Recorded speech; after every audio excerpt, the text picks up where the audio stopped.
Bienvenue sur Top Invest, la chaîne des top d'investissement. Ici, on parle essentiellement d'entreprises de qualité. Alors, on va parler des résultats financiers de Total Energy au T3 2025. Et donc, vous allez le voir ici, au T3 2025, j'ai fait quelque chose d'exceptionnel pour pouvoir gagner du temps. On en parlera tantôt et c'est en lien avec l'IA. Ne vous inquiétez pas par rapport à ça, j'en dirai plus tard. Toutes les informations sont déjà en description de la vidéo. Et pour ceux qui ont lu les rapports financiers, écoutez les conférences sur Total Energy, laissez-moi savoir si tout ce qu'on va raconter après est faux. D'accord? Il existe souvent un décalage fascinant entre la perception du marché et la réalité comptable d'une entreprise. Les résultats du troisième trimestre 2025 de Total Energy en sont l'illustration parfaite. Donc, imaginez un scénario où le prix du Brent chute de 10% sur un an. Donc, la logique voudrait que les revenus de la major pétrolière s'effondrent également. Pourtant, c'est l'inverse qui s'est produit. Donc, les flux de trésorerie sont plutôt en progression de 4%. Comment est-ce qu'ils arrivent à faire cela? Alors, comment expliquer ce paradoxe? C'est ici que l'analyse devient intéressante pour celui qui cherche à placer ses capitaux intelligemment. Ce n'est pas de la magie, mais c'est le résultat d'une mécanique de précision axée sur la qualité des marges plutôt que sur la simple accumulation des volumes. Attention, qualité des marges supérieure à l'accumulation des volumes. Ce n'est pas parce que vous produisez beaucoup que c'est forcément plus rentable. Non. C'est combien est-ce que vous gagnez pour chaque baril extrait. C'est ça qui compte. Alors, pour comprendre cette performance, il faut regarder ce que Patrick Pouyanné a appelé l'effet accrétif. En termes simples, l'entreprise remplace progressivement des barils anciens par de nouveaux barils beaucoup plus rentables, pour faire simplement ici. Donc, les projets récemment mis en service comme le champ pétrolier de Mero au Brésil ou les exploitations en eau profonde aux États-Unis ne sont pas de simples ajouts au portefeuille. Ils génèrent une marge de trésorerie environ 2 fois supérieure à celle du portefeuille historique. Ainsi, même si le prix de vente global baisse, la rentabilité unitaire de chaque baril extrait augmente. C'est une stratégie à 2 piliers qui permet de naviguer sereinement même lorsque les vents contraires soufflent sur les cours mondiaux. Et je vous ai toujours dit, l'avantage concurrentiel d'une compagnie extractive, c'est au niveau des coûts. Celui qui a les coûts de production les plus bas, c'est la compagnie qui va avoir tendance à survivre quand les prix de la commodité vont baisser. Parce qu'il y a une certitude, les prix de la commodité vont baisser ou bien vont fluctuer violemment. La seule chose que la compagnie peut contrôler, et je parle de compagnie extractive de manière générale, donc ça prend en considération les minières, ça prend en considération les pétrolières, ça prend en considération celles qui extraient uniquement du gaz, même si on les met au niveau des pétrolières, les coûts, même les compagnies dans la production d'énergie, ce sont les coûts de production qui comptent. Donc, pour quelqu'un qui veut investir dans la qualité à long terme, l'avantage concurrentiel, il sait que ça se trouve à ce niveau-là. Et c'est par là qu'il doit essayer, et c'est ça qu'il doit essayer de comprendre. Où est-ce que je peux identifier les coûts de production de cette compagnie de manière, avec le plus de probabilité possible? Parce qu'en réalité, c'est un chiffre qui est caché.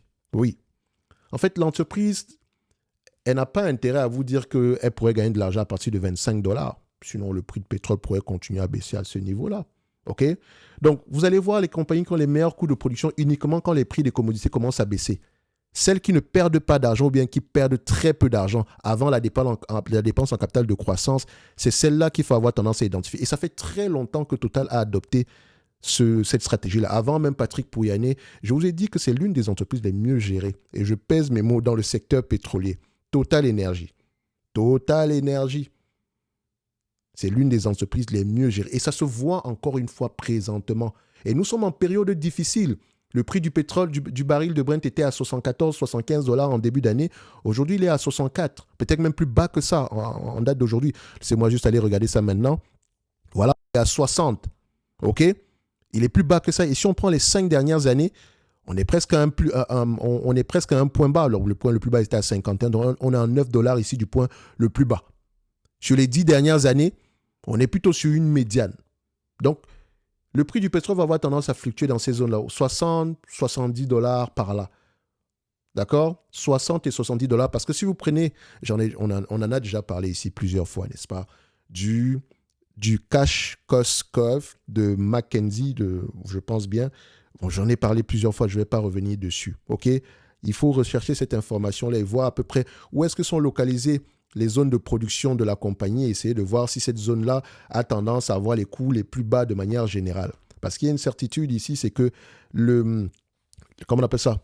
Le prix du pétrole ne peut pas descendre jusqu'à un certain niveau. Enfin, même quand on a déjà vu les prix négatifs, mais c'était au niveau des futurs, ben, ça ne peut pas rester aussi bas pendant très longtemps. Parce qu'à un moment donné, bah, les raffineries, pas les raffineries, mais la production va juste cesser. Si on ne gagne pas d'argent, mieux on ferme. Quoique, ça ne s'arrête pas aussi facilement. Mais bref, allons-y pas à pas. Parce que j'ai des surprises pour vous en date d'aujourd'hui. Pour faire simple, sur la note d'analyse de Total Energy, il faut lire, vous savez qu'une note d'analyse est basée sur la lecture des rapports financiers. L'écoute des conférences call, ok? Lecture des rapports financiers, écoute des conférences call. Et je rajouterai même un troisième élément, la lecture des conférences call. Parce que vu que c'est généralement en anglais ici, bah, je n'ai pas le choix que de relire une deuxième fois pour voir s'il y a des mots que je n'ai pas bien compris, etc. Parce que la façon de parler est parfois différente, etc. Bref, bon, c'est un Français, il parle l'anglais. En français, on va le dire comme ça. Donc, c'est plus facile à comprendre. Ces trois éléments-là, le conference call, c'est au moins 1 heure de temps. Les états financiers, etc., disons, on va également les mettre dans 1 heure de temps par là parce qu'il y a d'abord la première note ici qui est la news, qui est la note de presse, mais après ça, vous avez les états financiers de manière générale. Mais généralement, dans la journée, quand on sort les rapports financiers, c'est d'abord le conference call qui est là, plus la note de presse, ok? Donc, les états financiers, c'est bien après, pour souvent voir s'il y a certaines variations, etc. Et la lecture ici des conference calls avec. Donc, ces trois éléments-là, au bas mot, je dis bien au bas mot, c'est 1 heure, 1 heure, 1 heure. Celui qui me prend le moins de temps, c'est l'écoute des conférences calls. Celui qui me prend le plus de temps, généralement, c'est la lecture des conférences calls. OK? Mais bon, vu que j'ai déjà écouté, je peux lire rapidement ici en diagonale. Et vous savez, présentement, avec l'IA, j'ai pu gagner énormément de temps sur la lecture des conférences calls. Parce qu'en finalité, la lecture, c'est un résumé. Et je pense même que ce résumé a même vocation à être une note d'analyse finalement. Bref, on va en parler, ne vous inquiétez pas, ne soyez pas pressés. J'ai de bonnes surprises pour vous. Comme je l'ai dit en description de la vidéo, vous avez les éléments. Vous pouvez accéder à certains prompts gratuitement. J'en rajoute tous les jours, ne vous inquiétez pas, dans la partie gratuite. Donc la partie gratuite ici, il y aura moins de prompts que dans la partie... je vous laisse aller voir ça. Je parle pas de... On est là pour parler de Total Energy. Ne nous embrouillons pas. Allons-y pas à pas. Et non, je n'ai pas encore vendu mon âme au diable. Et vous savez que l'activité de stock picking, elle est chronophage. Nous, on aime ça. On ne compte pas nos heures. Mais si on peut grappiller 1 heure par jour, excusez-moi, c'est magnifique. Donc, je continue ici avec Total Energy. Alors, au-delà de la production, la gestion financière pilotée par Jean-Pierre Sbraire impressionne par sa rigueur. Avec une rentabilité des capitaux propres de l'ordre de 14,2% sur les 12 derniers mois, la santé financière du groupe est indéniable. Donc, la priorité est clairement donnée à l'assainissement du bilan. Donc, l'objectif est de ramener le ratio d'endettement, le fameux gearing ici, vers les 15 à 16% d'ici la fin de l'année, donc 2025, contre environ 17,3% au troisième trimestre. Donc, l'excédent de liquidité n'est pas dilapidé. Ici, il sert à désendetter la structure et à rémunérer les actionnaires. Donc, à ce titre, 2 éléments méritent votre attention. Premièrement, une hausse du dividende intérimaire de près de 8% en euros et l'autorisation de racheter près de 1,5 milliard de dollars ici en actions au 4e trimestre. J'ai bien dit hausse du dividende de 8% en euros et rachat d'actions de l'ordre de 1,5 milliard en dollars.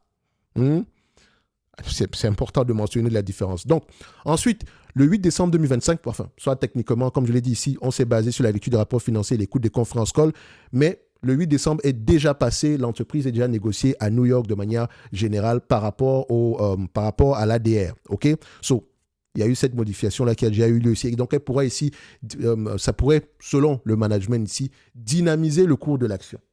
Je ne sais pas si ça va fonctionner, mais je pense que ça pourrait fonctionner, je n'en sais rien. Donc, je souhaite que ça fonctionne. Mais comme je l'ai toujours dit, et mon avis sur Total Energy est simple, quand le prix de l'action d'une entreprise est à un niveau très bas, l'entreprise ne doit pas se plaindre. Elle devrait continuer à racheter en silence. Pas besoin de faire beaucoup de bruit.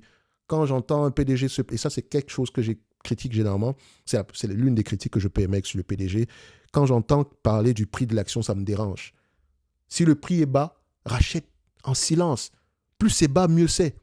De telle sorte que quand le marché se rend compte que, l'entreprise ne fait que racheter massivement ses actions ici, le bénéfice net augmente, alors que le bénéfice net par action augmente, alors que le bénéfice par volume ici est plutôt stable, il va avoir tendance à vous revaloriser. tôt ou tard. Ne vous inquiétez même pas pour ça. Et parfois, ça peut être très violent à la hausse, dans le sens positif, bien sûr. Et je n'ai jamais vu les gens se plaindre quand le prix d'une... Enfin, il n'y a qu'en bourse qu'on voit ça. Tant que les fondamentaux sont corrects, le prix est bas, les gens se plaignent. Alors que c'est le moment d'accumuler massivement. Pour ceux qui aiment le dividende, etc., machin truc. Bref, c'est l'une des seules critiques que je peux... Et après, j'ai le droit de le faire, que je peux faire au niveau sur le PDG en date d'aujourd'hui. Mais pour le reste, c'est une critique mineure. D'accord ? Ça ne change rien parce que l'objectif a toujours été le même, privilégier des zones de production à bas coût, d'accord ?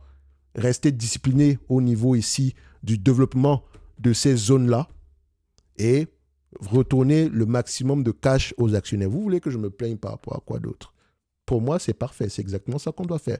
Dans le secteur du raffinage, l'aval ici, souvent jugé cyclique, a joué un rôle d'amortisseur inattendu au troisième trimestre. Donc, les marges en Europe ont presque doublé par rapport au trimestre précédent, passant de 35 à 63 dollars la tonne. Et attention, c'est même plus élevé présentement. Donc, cette envolée s'explique par un pragmatisme face à la situation géopolitique. Donc, les sanctions sur le pétrole russe sont devenues plus efficaces, compliquant le négoce et obligeant des reroutages logistiques coûteux pour la Russie. Cela a réduit l'offre disponible sur le marché, permettant aux raffineurs européens comme Total Energy de capturer des marges très élevées, proches parfois des 100 dollars la tonne selon la direction. Et là, on parle ici après la fin de la publication des résultats. Ils ont mentionné que même présentement, on a des marges de près de 100 dollars la tonne. C'est extrêmement élevé avec des taux d'utilisation ici des raffineries de l'orgue ici de 84 à 85%.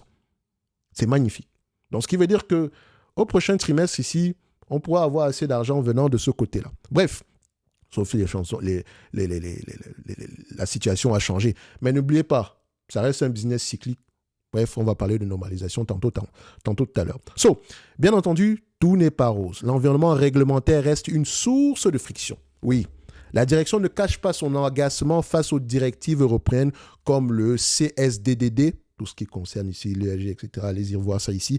Jugé punitif face aux créatives, donc, on a le CSDDD qui est jugé punitif ou face à la créativité fiscale en France. Cependant, Patrick Pouyanné se veut rassurant. Il dit ceci. L'impact réel de potentielles taxes françaises reste minime car l'essentiel des profits est réalisé à l'international. Oh! Comme par surprise. C'est normal, il n'y a pas de pétrole en France. Vous voulez quoi? Et ces entreprises-là savent bien comment est-ce qu'il faut faire pour généralement économiser le maximum de cash possible. OK? Sur le plan des grands projets, le réalisme prévaut. La vente de la filiale SPDC au Nigeria prend plus de temps que prévu et glissera sur l'année prochaine. Donc, on s'attendait à la vente de cet actif-là au courant de cette année, mais ça n'a plutôt pas bien fonctionné. Enfin, ça n'a pas été le cas. Rappelez-vous, la dernière fois qu'on a fait une note d'analyse, enfin, quand je dis une note d'analyse, j'ai juste partagé l'essentiel ici. On a mentionné qu'on s'attendait à la vente de certains actifs. OK? Bon. On va se dire que c'est juste... c'est quelque chose qui va avoir tendance, qui va avoir lieu tôt ou tard, de manière générale. Et ça permettrait ici un certain désendettement. Je ne dis pas qu'elle est endettée, mais l'entreprise a un objectif, c'est de garder son gearing entre 15 et 16% par là. C'est son objectif. Donc, quant au projet au Mozambique, ici, le budget restant a été clarifié à 20 milliards de dollars pour couper court aux rumeurs de dérive au niveau des coûts.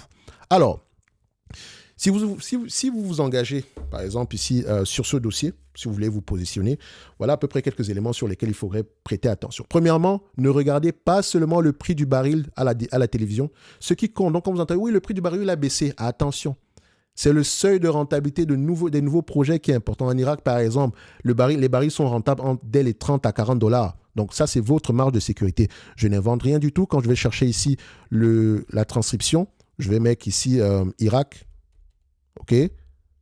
Non, Irak en anglais, c'est avec un Q. Donc, on va faire ça. On a 17 occurrences concernant l'Irak. Ça, ce sont les résultats de Total Energy. Donc, on a eu ça ici. Où est le 30 dollars? Voilà. Où est-ce qu'il a mentionné? En Irak. Voilà. Donc, ici, il mentionne que ça, c'est une réponse à une question qu'on lui a posée tantôt à ce niveau-ci. D'accord? Donc, La réponse se trouve plutôt là. We benefit from the quite low cost production, blablabla, blablabla. So the break-even is low, and so it will contribute. Donc, bref, je vous laisse aller lire ça ici. Voilà des éléments très importants. C'est pour ça que je vous dis que les bonnes informations sont dans le conference call. Pourquoi est-ce qu'il faut écouter le conference call? Tout simplement parce que ça vous permet de voir à peu près si la question a mis en difficulté le PDG. Quand vous écoutez le conference call, quand vous lisez le conference call, vous n'avez pas ce sentiment-là. C'est pour ça que les deux sont importants. Même si vous avez l'IA en date de jouer, etc., et je vous montrerai ici tout à l'heure comment est-ce que j'ai pu gagner du temps par rapport à la lecture des conference calls. Bref, on va y revenir. So, vous comprenez ici qu'il faut prêter attention au coût de production pour cette entreprise. C'est ça votre marge de sécurité. C'est même ça l'avantage concurrentiel de manière générale. Ensuite, notez que les dépenses nettes en capital ont baissé de 3,5 milliards de dollars séquentiellement. Donc, une bonne gestion se reconnaît à la capacité de freiner le décaissement pour préserver le cash, comme le montre la prudence sur les nouvelles décisions dans le segment du GNL. Et en dernier lieu ici, il faut distinguer les titres de presse sur la fiscalité française de la réalité des flux financiers mondiaux de l'entreprise. Donc, il faut toujours avoir en tête le niveau de diversification de cette entreprise-là sur le plan géographique afin de voir à peu près d'où est-ce que provient le maximum de cash possible? Le revenu provient d'où en particulier? Si vous vous rendez compte que oui, la France va imposer des taxes alors que la majeure partie des revenus ne provient pas là, de cette zone géographique-là, bah, techniquement, ça n'aura pas un impact élevé. Okay? On a entendu des taxes sur le dividende, des taxes sur les super profits, bref, et j'en passe. C'est pour ça qu'on a parlé ici de créativité fiscale. Ce qu'il faut retenir de manière générale en synthèse, c'est que ce trimestre nous enseigne que la valeur d'une entreprise énergétique ne dépend pas uniquement des cours de bourse et des matières premières. Oui, ça joue, mais le cours de bourse des matières premières, vous ne pouvez pas contrôler cet élément-là. Non, ça ne se contrôle pas. L'élément que vous devez regarder, c'est toujours les coûts de production, la zone d'exposition géographique ici, parce qu'il y a les risques politiques, etc. Donc, Total Energy démontre sa résilience grâce à 3 facteurs clés. Une amélioration intrinsèque du portefeuille, projet accrétif, donc des projets qui ramènent quelque chose dès aujourd'hui, ok? Ce ne sont pas des projets dilutifs, donc qui compensent la baisse des prix. Donc, une gestion rigoureuse du capital privilégiant le désendettement et le retour aux actionnaires. Et en 3, une capacité à tirer profit des tensions géopolitiques sur le marché du raffinage. Donc, avec une production attendue en hausse de plus de 4% pour la fin de l'année, le groupe aborde les mois à venir avec une confiance affichée. Maintenant, tu te poses sans doute la question de savoir comment est-ce que Thierry, tu as pu gagner du temps, et c'est simple. Et je te montre ceci. Ça, c'est un prompt qui sera uniquement disponible pour les abonnés premium. D'accord? Et ce prompt-là, tout ce que j'ai à faire, c'est de copier le conference call, le coller ici avec le mot de raisonnement et j'attends juste la réponse. Vous avez vu, le conference call, il est là. Si je le déroule, il est assez long. C'est tout le conference call que j'ai copié, sans exception. OK? Je le prends ici, je le colle. Imaginez que je suis au bureau, par exemple. Le conference call vient de sortir. Je vais peut-être aller dans les transports en commun, etc. Bon, pour ceux qui ont une voiture, vous pouvez écouter le conference call sur la route. Mais pour ceux qui ont, par exemple, ici, qui doivent prendre les transports en commun, c'est simple. Je peux lire. OK? Donc, en lisant, je peux lire cet élément, c'est en moins d'1 heure de temps. 1 heure même, c'est beaucoup. Et quand je dis lire, ça ne veut pas dire que je ne vais pas écouter le conference call. Donc, dès le début, il est structuré pour vous donner des réponses. Point de vue de la direction, perspective, vous les avez ici. Les résultats financiers, ils sont là. Ensuite, quand on parle de perspective, c'est ici conversion des ADR en actions ordinaires côté à New York prévu pour le 8 du mois de décembre. Toutes les informations sont ici. Ensuite, vous avez quoi? Les différentes questions sont là. Par exemple, prenons les questions de Lydia Renford, copiée, elle parle de quoi? Elle a interrogé le management sur les rumeurs de taxes exceptionnelles en France et la croissance du cash flow vers la production pour 2026. C'est son interrogation. 2 questions. Je viens ici. Même quoi, j'aurais pu le faire ici de manière générale, sur quoi que c'est plus... Voilà. Donc, on fait ça. Et voici la question. 2 questions. If I call, blablabla, voilà la question ici. Et voici les 2 réponses. Les réponses à 2 volets. Donc, il a répondu aux 2 questions. Et ça, c'est assez long. Ça, c'est la réponse qu'il a donnée. Donc, Patrick Pouyanné a donné cette réponse. 1, 2, 3, 4, 5, 6 paragraphes. Donc, il est assez explicite. C'est pour ça que je dis, il faut lire, il faut écouter les conference calls. Alors, en résumé, je suis dans le métro, etc. Qu'est-ce que je vais regarder? Il dit ceci. La réponse qu'il a donnée, c'est il dit que a minimizé l'impact. Enfin, non, il a minimisé l'impact, citant l'état de droit et le fait que Total Energy réalise peu de bénéfices en France. Tout le bavardage, là, c'était pour dire ça. Pour 2026, il confirme une croissance de production supérieure à 3% et un effet accrétif sur le cash flow. Et si vous revenez ici, je ne dis pas que ce n'est pas important de relire ceci, c'est très très important parce qu'il a donné des exemples d'augmentation des taxes à une certaine époque. Qu'est-ce qui s'est passé après? Comment est-ce que ces taxes-là ont été annulées plus tard? Bref, c'est important à suivre. Comme ça, prochainement, quand vous allez entendre à la télé que oui, on parle d'augmentation des taxes, machin, super profit, dites-vous que, ok, déjà, un, on est assez diversifié. Deux, ça ne veut pas dire que ça sera appliqué parce qu'il y a également du lobbying derrière. Ne l'oubliez pas. OK? So, quand j'ai un élément comme ça, je gagne. Comme je l'ai dit, je peux lire ceci en moins de 30, je pense que ça, une quinzaine de minutes c'est suffisant. Ensuite, les éléments à surveiller, comparaison trimestrielle, vous mentionnez ça ici, le raffinage, etc. par rapport au trimestre précédent. 1. Accélération notable de la production. 2. Baisse significative des investissements. Ensuite, annonce majeure de la fin des ADR. Ensuite, le raffinage, enjeux et préoccupations à venir. Discussion budgétaire en France et les directives européennes CSDD, géopolitique et extension du suscissement des sanctions pétrolières en Russie ici. Donc, impact favorablement ici les marges de raffinage. D'accord? Donc, des arrêts planifiés importants envers OT4 pourraient peser sur le volume de raffinage, bien que compensés par les marges. Donc, on a des projets de maintenance. Et oui, de temps en temps, il faut arrêter certaines raffineries ici pour faire la maintenance. C'est très, très important. C'est pas un truc qu'il faut parfois renvoyer même. C'est quelque chose qu'il faudrait faire sur le moment. Sinon, ça pourrait coûter plus cher après et prendre bien plus de temps que ça. Donc, vous avez également le redémarrage ici, nécessite une remobilisation logistique complexe et les désinvestissements au Nigeria prennent plus de temps que prévu. Donc, par exemple, sur la partie de Mozambique, ça va m'intéresser à aller regarder un peu plus en profondeur, mais juste avec ce prompt, boum, j'ai l'information. Et comme j'avais déjà écouté les conférences call précédemment, donc sur la période précédente, pour moi, je savais à peu près que voilà, je savais à peu près quels sont les éléments qu'il fallait suivre après. Donc, rappelez-vous que ça fait 3 mois que j'ai commencé à utiliser l'IA, enfin moins de 3 mois même, parce que 3 mois, c'est en comptant la fin du mois de décembre. Donc, décembre, novembre et octobre. On va dire qu'on a commencé ici au courant du mois d'octobre, bien fin du mois de septembre ici. Mais franchement, je me demande, mais qu'est-ce que tu faisais avant? En fait, j'ai commencé à utiliser l'IA avant. Sauf que les réponses qu'il me donnait, je n'étais pas satisfait parce que je posais les mauvaises questions. En fait, il faut lui donner une structure à suivre. Une structure stricte, bien déterminée. Par exemple, imaginez que je vais investir sur Total Energy. Je n'y connais rien du tout. Je veux voir à peu près que disent les bulls, que disent les bears. Donc, que disent ceux qui sont optimistes sur le dossier, que disent ceux qui sont pessimistes sur le dossier. Alors, c'est simple. J'ai tout simplement un prompt pour ça. Je viens, tout ce que je fais, je copie, je colle mon prompt. Il me demande le nom de la compagnie. Je mets 3 boules, 3 bières. Enfin, c'est pas la bière. Hein. Donc, boule, vous savez, ça veut dire quoi? Taureau. Bière, ça veut dire quoi? L'ours. En fait, pourquoi est-ce qu'on dit boule? Parce que le boule, le taureau attaque en vous faisant monter vers le haut. Donc, du haut, de bas en haut. D'accord? Et l'ours attaque en levant les mains et en les faisant redescendre. Ou bien les pattes, j'ai dit les mains.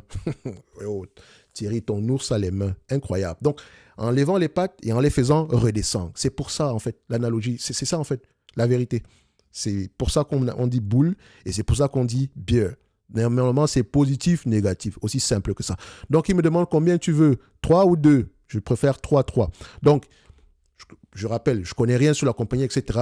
Il doit me donner une petite description sommaire ici maintenant avec les arguments positifs. Croissance des volumes de production. Et attention, la source Q3 2025. Plus 4% jusqu'en 2030 et indique une production d'hydrocarbures attendue de OTK 2025 en millions de barils serait en hausse de plus 4% sur un an, soutenu par des redémarrages, mise en service, blablabla. Vous, qu'est-ce que ce n'est pas ce qu'on a dit dans le conference call? C'est là.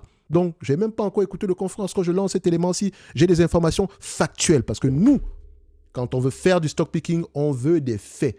Des faits basés sur des éléments sourcés et des sources de premier ordre. Pas des sources, monsieur, voilà, Cameroun.com. Enfin, je ne dis pas que c'est une mauvaise source, mais techniquement, quand on parle ici d'investissement, je veux des sources, je veux Reuters, je veux Bloomberg, je veux Wall Street Journal, je veux Barron's, je veux investir. D'accord? Je veux Zone Bourse, par exemple. Il y a également LSEG pour ne citer que ces sources-là. Vraiment des sources de premier ordre, pas des trucs venant de n'importe où. Et la meilleure source, la première source ici, c'est laquelle? Ce sont les résultats financiers de la compagnie. Donc, vous voyez ici, ça vous renvoie dans ce document-ci et vous pouvez aller faire la double vérification. Deuxième argument, accélération, électricité, etc. Pour lui, c'est un argument positif, tant mieux, voilà. Mais en fait, pour moi, j'aurais apprécié qu'il me mentionne comme argument positif ici les coûts de production. Parce qu'en réalité, pour moi, la politique de retour au capital, argument positif, bref, ce n'est pas très important pour moi. Par exemple, dans tout ce qu'il a mentionné ici, cette partie m'intéresse, cette partie pourrait m'intéresser. En termes d'éléments négatifs, la sensibilité au prix élevé, oui, ça m'intéresse. D'accord, c'est important. Les risques opérationnels, maintenance, actifs clés, volatiles, downstream. Donc, on a parlé de quoi ici? Ils devraient faire la maintenance de leurs différents éléments ici. Donc, c'est là, c'est ici. Ajustement, donc ça pourrait avoir un impact, mais c'est également mitigé. Si les marges restent élevées ici, ça ne se verra vraiment pas. Donc, ajustement pose parce que, rappelez-vous, les marges sont de $100 la tonne à la fin au début du 4e trimestre. Je ne sais pas si ça a changé maintenant. Ajustement possible des retours aux actionnaires ici et de l'allocation du capital en cas de baisse, en cas de bas de cycle prolongé. Bon, ça dépend d'un article qui est vieillot, qui date du 25 du mois de septembre 2025. Et ce que j'aurais pu faire encore, c'est de mettre Total Energy décembre 2025. Comme ça, il me donnait ces différents arguments. Et je peux encore lui demander de ne pas me parler de dividendes, ne pas me parler de valorisation. Comme ça, les éléments positifs et négatifs qu'il ira chercher ne prendront pas en considération le dividende, le rachat d'actions ou bien la valorisation. Vous voyez? Ça vous permet de gagner du temps. Et je rappelle encore une fois, ça c'est le genre de prompt que tu lances quand tu ne connais pas la compagnie. Tu veux savoir c'est quoi le narratif ambiant en date d'aujourd'hui. Une fois que l'entreprise est dans ton dossier, dans ton viseur ici, ce n'est pas quelque chose que tu vas avoir tendance à lancer tout le temps. OK? Mais ça vous permet de gagner du temps. Imaginez que vous êtes en train de chercher en date d'aujourd'hui. Ouais, pourquoi est-ce que les actions de telle ou telle entreprise baissent depuis plusieurs mois? Vous allez avoir plusieurs informations. Donc ici, par exemple, moi j'aime bien, enfin, on va se dire ici que c'est correct. D'accord? Mais bon, c'est un prompt que je vais vous mettre dans la partie premium. Ne vous inquiétez pas. Tu vas me dire, mais Thierry, et nous en gratuit, qu'est-ce qu'on aura? En gratuit, il y a assez de prompts pour vous. Il y en a un ici qui vous permet de suivre vos différents dossiers d'investissement.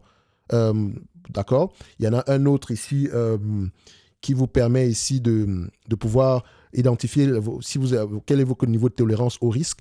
Il y en aura d'autres également que je vais avoir tendance à rajouter. J'en rajoute un par jour parce que il y a les notes d'analyse sectorielle que je dois faire, etc. C'est à la fin de l'année. Je viens de terminer ici mes perspectives pour 2026 sur certains secteurs d'activité. Bon, voilà, ça prend beaucoup de temps ici. Que je vais avoir tendance à poster dans le groupe School. Je mentionne, quelqu'un m'a posé la question de savoir, ça sert à quoi le groupe School? Vous avez des questions quantitatives, vous avez des questions d'ordre général. Je poste également certaines ressources, je n'ai pas envie de mentionner lesquelles ici. Je vous laisse aller voir ça ici. Certaines ressources par rapport aux différents abonnements que je peux avoir. Et j'en ai énormément, je peux vous le dire comme ça. J'ai bien remarqué qu'il y a une ressource que je voulais poster, ça pèse près de 300 mégabits. C'est une ressource intéressante pour moi. Elle est où? Je peux vous la montrer. Hein. C'est un vieux... Enfin bref, c'est pas important. On va passer à la valorisation directement ici. Je vous laisse aller voir tout ça en description de la vidéo, etc. pour ceux qui veulent aller plus loin. Comme je l'ai dit, jusqu'au 26 du mois de décembre, vous pouvez avoir accès à tous les prompts. D'accord? Tous les prompts premium, ceux qui sont vraiment destinés à l'analyse approfondie des différentes entreprises. Et dit bien approfondie, ok? Vous pourrez y avoir accès ici jusqu'au 26 du mois de décembre. Ça, c'est le cadeau de Noël. On va le dire comme ça. Bien sûr que ce n'est pas gratuit. Alors, au niveau de la valorisation, qu'est-ce qu'on fait? Bien sûr que ce n'est pas gratuit. Quelque chose qui te permet de gagner du temps. Tu veux que je te donne cadeau? Après, tu peux toujours essayer de le faire par toi-même. Hein, tu verras. Le questionnement est très important. En tout cas, les miens, je les utilise. Franchement, le gain de temps est tout simplement énorme. En tout cas, je pèse mes mots. Alors, on va le faire comme ça, simple. La valorisation de cette compagnie n'a pas bien changé par rapport à la dernière fois. Vous savez, je ne me casse pas la tête.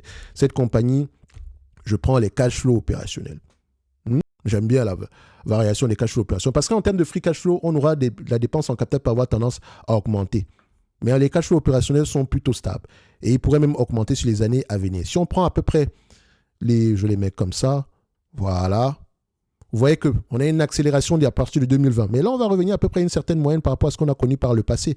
Donc, si je prends les 10 dernières années, enfin, je vais même les mettre en yearly. Je serai encore plus méchant que ça. Disons les 20 dernières années, ça fait à peu près 25 milliards. OK? Si vous pensez que la production a augmenté sur les dernières années, donc on va osciller entre 25 et 30 milliards par là. Donc, si je prends 25 milliards, d'accord, cette compagnie, c'est une compagnie cyclique de manière générale. Et comme j'ai toujours dit, il n'y a aucune raison, je dis bien, aucune raison pour que Total Energy se négocie à un niveau de multiple inférieur à ses congénères américaines. Je ne comprends pas pourquoi c'est le cas. Peut-être parce qu'elle est en Europe et que c'est compliqué. Parfois, les gens se lèvent le matin pour dire que oui, on va mettre les taxes en date d'aujourd'hui, puis tel ou tel machin. Bref, je ne comprends pas pourquoi est-ce que c'est fait. Donc, vous allez voir ici que une entreprise pareille, sur les 20 dernières années, pour elle, elle se négocie à 5 fois les cash flows opérationnels. Prenons Exxon. Je considère qu'elles sont similaires. Exxon, c'est 8 fois. 8,5 fois. Total Energy devrait se négocier à 8 fois les cash flows opérationnels. Et si ce n'est pas le cas, elle doit continuer à racheter ses actions. 25 multiplié par 8, ça donne 200 milliards. Moins la dette nette en date d'aujourd'hui. Dette nette, 1, 2, quarterly, ça donne à peu près 36 milliards par là. Et encore, il y a des actifs qu'on pourrait vendre, etc. Bref, 164 milliards divisé par le nombre d'actions. Donc, share outstanding, ça donne combien? Aux alentours de 2,225. Donc, divisé par 2,25. Ça donne à peu près 73 $ l'action. 73 € l'action. Euros l'action. 73 € l'action. Je ne sais pas pour vous, mais quand moi je vois ça, je me dis, il y a quelque chose d'intéressant. Il y a quelque chose d'intéressant à faire avec ce titre-là. Donc, aux alentours de 70 € l'action par là. Et après, tu peux utiliser autre chose. Hein. Et ça, je pense que c'est la première fois que je parle de 70 € l'action. Peut-être parce que le nombre d'actions diminue. Ça a un impact. En tout cas, Total Energy, et même à ce prix-là, ça reste correct parce que c'est une entité qui se négocie une quinzaine de fois les bénéfices. Net income, on fait ceci, on va regarder ça, même si les net income vont avoir tendance à augmenter. Voilà, je vais juste mettre ça ici, net income, où est-ce qu'on a cette information-là? Voilà, je prends les dilutes, je prends les last 12 months, on va les prendre ici, dernières années. Dites-vous que si je prends tout ceci, sur les 20 dernières années, Total a rapporté en moyenne 12 milliards. Mais n'oubliez pas, cette période a été assez difficile pour les compagnies pétrolières. OK? Elles ont souffert ici, le prix du baril était bas, etc. Là, on revient à un certain marché, voilà, un certain marché haussier. En tout cas, on est au-dessus d'une soixantaine de dollars le baril, enfin 60, 70, oscille par là. Et les coûts de production entre-temps de Total Energy n'ont pas fait qu'augmenter, ils ont également eu tendance à diminuer. OK? Donc, est-ce que Total Energy, c'est 14 milliards qu'on devrait prendre? Est-ce qu'on devrait prendre les 20 dernières années, les 10 dernières années, ou bien les 5 dernières années? Bon, comme je l'ai dit, moi, je prends les 20 dernières années. Ensuite, on va regarder les net income ici. La production va augmenter. Les marges, les coûts de production seront peut-être plus bas. Et quand on regarde ici, parce que Total Energy, pour moi, ça reste une compagnie pétrolière et gazière. Gazière même d'abord à la base. Ensuite, le pétrole. Et en dernier, la partie intégrée, comment on appelle ça encore, électricité. Ça, je pense que ça, c'est du greenwashing. Ça, c'est mon avis. Mais ce n'est pas ça qui nous rapporte du cash. OK? Mais on peut se permettre de faire ce genre d'éléments-là. Je pense qu'on finance des projets. Une fois qu'ils sont matures, on les revend. Je vois un petit jeu de Monopoly. Parce que même à ce niveau-là, ce sont les coûts de production. On continue ici. Pourquoi c'est de l'énergie non régulée ici? Je cherchais quoi? Je cherchais les attentes des analystes. Et dites-vous une chose. Tant que, je dis bien, et écoutez-moi bien, tant et aussi longtemps que le prix du baril est à un niveau bas, les analystes sont de moins en moins optimistes. Vous voyez? Entre juin 2024 et aujourd'hui, le prix du baril était à quel niveau? Juin 2024, on était où? Juin 2024, on était à 84 $ le baril, 85 même. Les bénéfices nets attendus étaient élevés, n'est-ce pas? Aujourd'hui, le baril est à combien? Il est à une soixantaine d'euros par là, de dollars par là. Et maintenant, les attentes sont de 16 milliards de dollars, alors qu'avant, c'était à 21. C'est pour ça qu'il ne faut pas faire confiance aux bénéfices attendus dans le futur.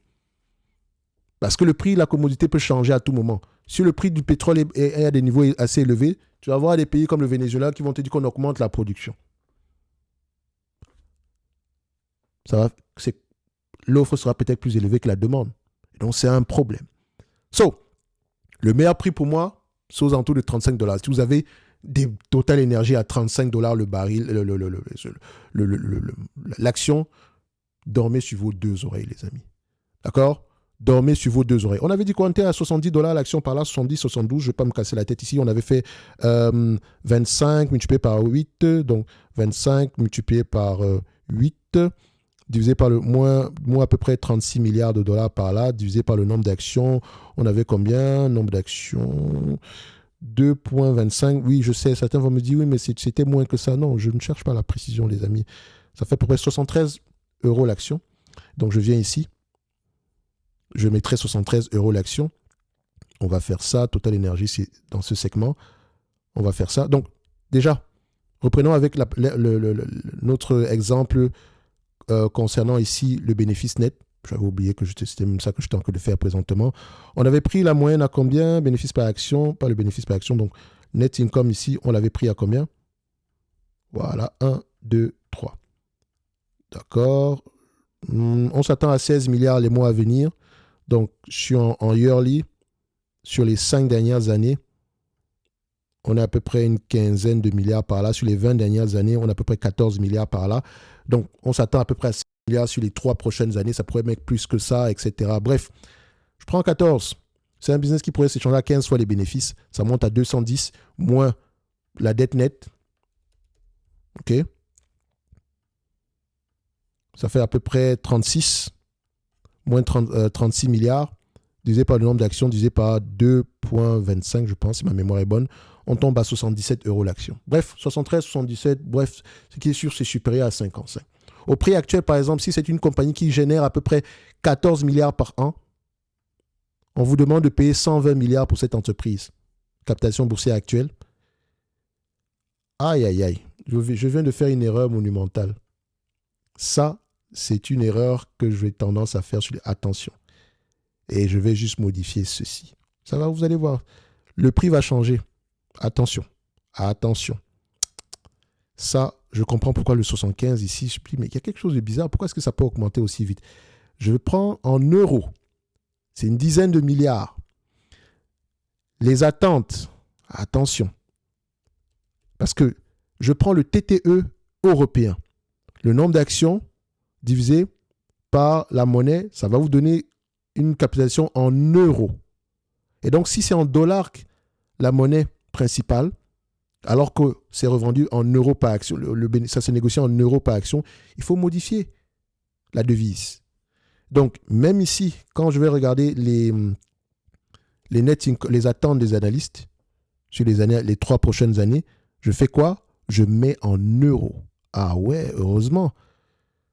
Ça fait à peu près 14 milliards par là. Donc, vous voyez, de 10, on s'attend à 14 milliards sur les années à venir. J'arrondis, hein. Moi, j'aime pas la précision.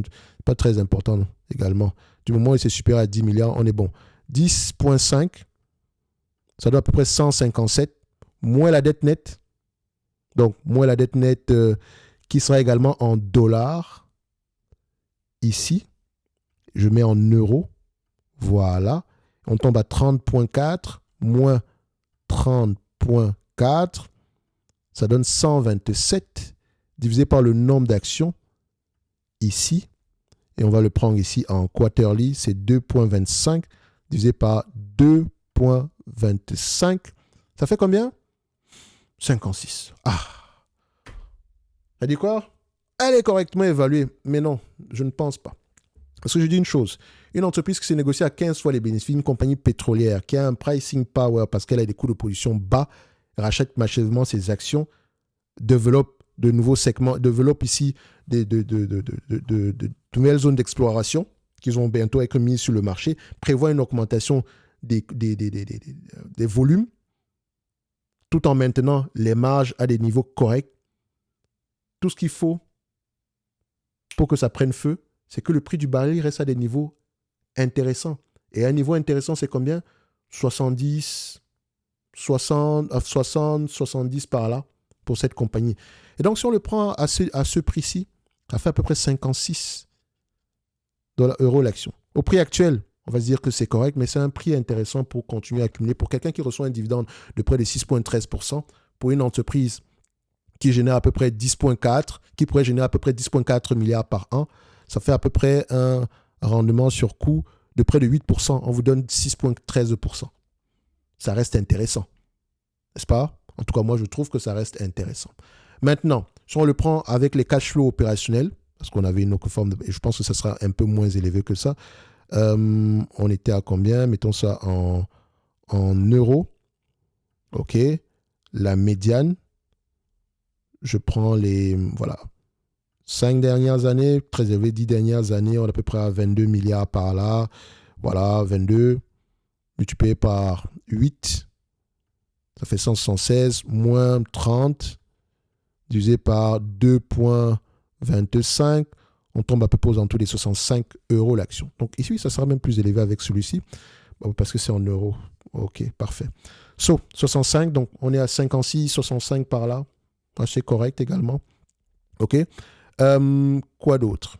Je pense qu'on a fait le tour. Hein. Le dividende, il est safe. Il y a de grandes chances qu'il continue à croître. Bon, ça ne sera pas aussi élevé que par le passé, mais on n'est pas à l'abri d'augmentation des volumes. Je n'aimerais pas être sonné très optimiste sur Total Energy, mais ça serait malhonnête de ma part de parler de cette compagnie, de dire qu'elle est surévaluée ou bien correctement surévaluée au prix actuel. Non.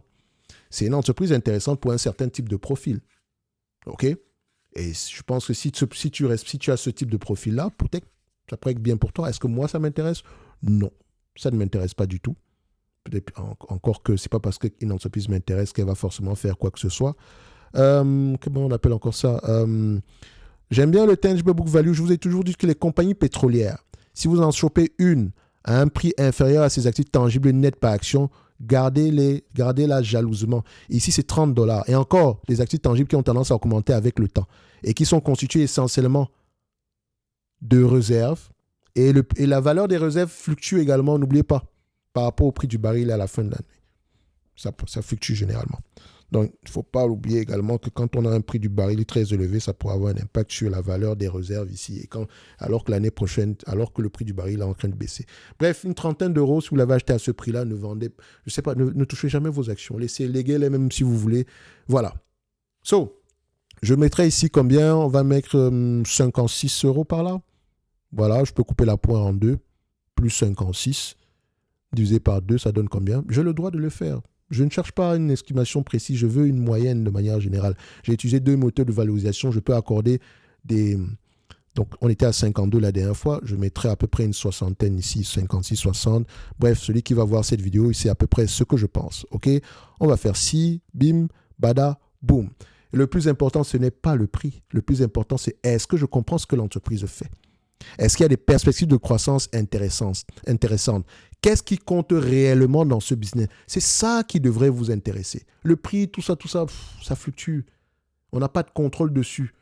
L'entreprise a un contrôle sur les coûts de production, sur la taille des réserves, sur le taux de remplacement de ces réserves. Des questions spécifiques à ce secteur-là. Ne vous inquiétez pas, ce sont des prompts qui vont également arriver quand on va regarder les secteurs d'activité ici, on pourrait les rajouter prochainement. Mais pour le moment, ceux qui sont là sont déjà assez corrects comme ça.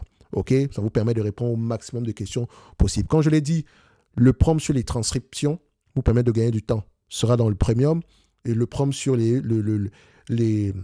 éléments positifs et négatifs en date d'aujourd'hui, je le mettrai également dans le premium. Dans la partie gratuite ici, parce que comme je l'ai dit, le lien investir avec l'IA qui est gratuit, ce sont des prompts de base qui pourraient vous aider à faire X ou Y. Il y en a un que je vais rajouter bientôt, qui pour moi c'est peut-être même l'un des meilleurs. Mais en fait, je vais le donner parce que c'est un prompt de finances personnelles. OK? Il vous permettra de savoir à peu près si vos attentes sont par rapport à vos capacités d'épargne, par rapport à vos projets à venir, par rapport à la taille de votre foyer, par rapport à vos dépenses quotidiennes, selon également les politiques fiscales en cours, etc., s'il est possible pour vous d'atteindre une certaine, disons, les objectifs financiers que vous êtes fixés. Mais attention, ça ne remplace en aucun cas un CGP, un conseiller financier, un planificateur financier. S'il vous plaît, ne me ramenez pas des problèmes. De toutes les façons, je vous donne les codes, vous pouvez aller les modifier comme vous voulez, mais je pense que ça pourrait... Je le mettrai en version gratuite. Ça, c'est pour moi, cadeau. D'accord? Parce qu'il n'y a rien de pire que de commencer à investir sans être prêt à investir. Et les gens pensent que c'est parce qu'ils ont assez d'argent maintenant à mettre en bourse qu'ils sont littéralement prêts à investir. Parce que si vous le faites, si vous commencez par la fin, je dis bien, si vous commencez par la fin, c'est investir. Le problème, c'est que s'il y a des secousses, vous allez vendre rapidement. Quand je dis commencer par la fin, imaginez quelqu'un qui a un projet qui va acheter une maison dans 3 ans et qui investit tout son argent disponible en date d'aujourd'hui. Ou bien quelqu'un qui va te dire que oui, j'ai prêté de l'argent pour mon prêt étudiant, rémunéré à peu près à 2%, je dois le rembourser sur les 10 prochaines années. Où est-ce que je pourrais le mettre en bourse? Il faut être fou pour faire ça. Parce que rien ne te dit qu'en année N plus 10, la somme que tu auras mise ici sera à peu près à ce niveau-là. Pourtant, tu devras rembourser ton prêt. C'est important. Donc, il ne faut pas jouer avec, faut faire attention à la dette. Oui, bien sûr, si tu as si ton revenu augmente chaque année ici et que tu as des possibilités de remboursement autres, pourquoi pas? Pourquoi pas? Donc, c'est quelque chose sur lequel il faut souvent faire attention. Il ne faut pas juste regarder le potentiel de croissance. Bien, ce que je vois souvent, c'est que les gens extrapolent les revenus du S&P 500 ou bien de l'ETF World sur les dernières années pour dire que oui, si ça fait 15% en moyenne sur les 20 prochaines années, voici ce que j'aurai. Non. Commence même d'abord par 5% et regarde si ces objectifs seront atteints. Parce qu'il y a une chose qui est certaine, c'est que l'avenir, tu ne le connais pas. Tu ne sais pas à quoi on sera peut-être dans une crise qui ne dit pas son nom dans 20 ans. À l'heure où tu prendras ta retraite, à l'heure où tu auras le plus besoin de ce cash-là, est-ce que tu seras prêt à tenir? Oui, ce sont des questions que tu te poses aujourd'hui. C'est pour ça que tu as ton épargne de sécurité, tu as tes investissements en bourse, tu auras peut-être quelques revenus qui viendront d'ailleurs, tu auras peut-être ta retraite ici. Bref, il faut être prêt à supporter quand c'est difficile. Et parfois, pourquoi est-ce que je le dis ça? Parce que parfois, vous allez vendre les meilleures actions au pire moment. Au pire moment. Bref, on pourrait en parler pendant des heures et des heures, cette partie-là, mais voilà. Comme je l'ai dit, ça ne remplace en aucun... Et d'ailleurs, tous ces prompts-là, il ne faut jamais oublier vos propres jugements. C'est très, très important. L'IA ne vous aide pas à savoir qu'est-ce qu'il faut acheter. Ça vous aide à mieux comprendre une entreprise sur laquelle vous êtes en train de faire des recherches. Point barre. Je dis bien point barre, que ce soit au niveau du secteur d'activité, que ce soit au niveau opérationnel, que ce soit au niveau de la comparaison même des différentes entreprises. Qu'est-ce qui fait d'un secteur d'activité? Quel type d'avantage concurrentiel on peut développer dans un secteur d'activité? Oui, on a ce type de prompt-là également. Ne vous inquiétez pas. Bref, je vous laisse avec ça. Un like, un abonnement, un commentaire, ça fait toujours plaisir. N'oubliez pas, vous avez le groupe School ici pour ceux qui ont des questions à poser. Pour les prompts qui sont gratuits, vous avez également le lien en question. Et ceux qui sont également en premium, donc la bibliothèque payante ici, vous aurez le lien également c'est dans le gratuit de manière générale. Il y a un lien pour le payant. Bref, je vous laisse aller voir ça. Et nous, ici, on se donne rendez-vous où? Ou bien quand? Sur les prochaines vidéos. J'espère que je ne vous ai pas trop énervé par rapport à Total Energy ici, mais mon sentiment reste le même. Ça reste une entreprise intéressante ici à avoir en watchlist ou en portefeuille, et ça pourrait être une entreprise intéressante pour ceux qui sont en phase peut-être de rendement, d'accord? Parce que je ne connais pas à quel point quel sera le dynamisme de l'action sur les 20 prochaines années. Peut-être que la taille des réserves va augmenter, le volume va augmenter, le prix du pétrole sera à 200, mais au prix actuel, je pense que je ne surpaye pas déjà. Bref, ce n'est que mon avis et non un conseil d'investissement comme d'habitude. Je me réserve le droit de me tromper royalement. Et les fameux prompts en question, vous recevez les codes, vous pourrez les modifier vous-même. OK? Bref, merci, au revoir.